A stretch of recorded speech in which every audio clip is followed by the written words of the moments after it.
The other day, I went to my neighborhood bakery and I saw they had these seasonal focaccias. This one was like a summer squash with some herbs on it, and this one was a sesame encrusted one that was a lot more airy on the inside. They looked really good, so I wanted to make lunch out of them. My initial plan was a sort of egg sandwich type situation, so I cracked a few eggs into a jar, added some leftover milk for my morning coffee, and some salt to taste. I had some tarragon that I bought at the farmer's market a few days ago. I've never actually tried tarragon, but a lot of the British food YouTubers who I watched growing up used it in a lot of cooking, and so I've always wanted to try it. I washed and dried the tarragon and then finally chopped it so I could add it to the eggs. I decided to just try some by itself to see what it tastes like, and it's a lot more earthy and grassy than I realized, but I still think it would taste good with eggs just because it's used with usually like a lot of root vegetables like potatoes and like parsnips, and eggs are kind of similar in how they're starchy and carby and things like that. So I tossed them in and set the rest to the side so that I could add it to something later on, and then beat the eggs, which was kind of hard because they're kind of old eggs. While the eggs were cooking, I would prepped the bread.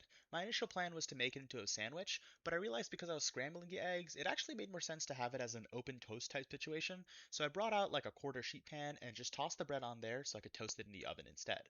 While all that was going on, I decided to make a sauce to go with it. I had this eggplant garlic sauce from Trader Joe's, which I really like, and I had some Kewpie mayo, which I'm not really a big fan of, but I had some and I need to finish it. The eggplant garlic sauce is really good. It's just basically roasted blended eggplants and garlic, and then I added some mayo for some creaminess.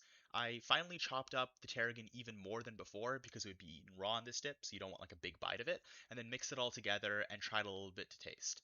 It was good, but it needed something, so I kind of looked around to see what I could add and came back with some fancy soy sauce. This really helped it. It added some saltiness, which it definitely needed. It loosened it up a bit, which made it less cloying, and it added some savoriness. After mixing it a little and trying it, it was way better than I realized. You can kind of see my reaction here. I was very surprised with it. I literally went to go check in on the eggs and came back halfway because I just wanted to try some more because it was so good. Then everything came together at about the same point. The focaccia was nicely toasted and warm, and I spread the eggplant garlic mixture on the bottom of it. For things like this, I like when the spread is at the bottom so that it doesn't cause as much of a mess and it just kind of keeps it all self contained. I spooned the scrambled egg mixture on top, and then we were good to go. All in all, this took me about 15 minutes and tasted really good. I love these sort of scrambled eggs on bread recipes because they're just really fast to make and have high payoff.